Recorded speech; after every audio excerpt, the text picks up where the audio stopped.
दरवर्षी समग्र शिक्षा योजनेअंतर्गत 1ली ते 4थी विद्यार्थ्यांना मोफत गणवेश वाटप करण्याचं शासनाचं धोरण होतं.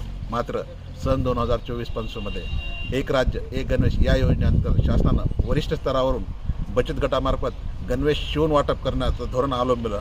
आणि बऱ्याच वेळा जर आपण पाहिलं त्या ठिकाणी तर 15 ऑगस्ट रोजी गणवेश वेळेवर न मिळाल्यामुळे विद्यार्थ्यांना 15 ऑगस्ट गणवेशाविना साजरा करावा लागला. त्याच पद्धतीनं जर पाहिलं आपण संबंधित प्रकरणामध्ये आम्ही जिल्हाधिकारी बीड शिक्षणाधिकारी यांना लेखी तक्रार केली होती, आंदोलनाचा इशारा दिला होता.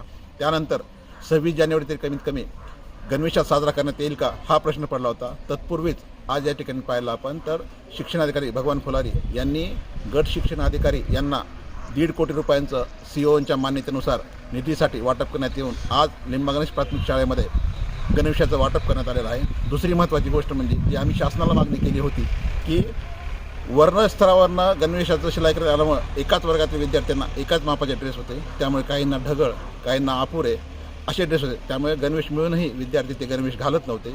मात्र यावर्षी शासनानं पुन्हा पहिल्यासारखं जबाबदारी गणवेश वितरणाची शालेय व्यवस्थापन समितीला दिलेलं आहे.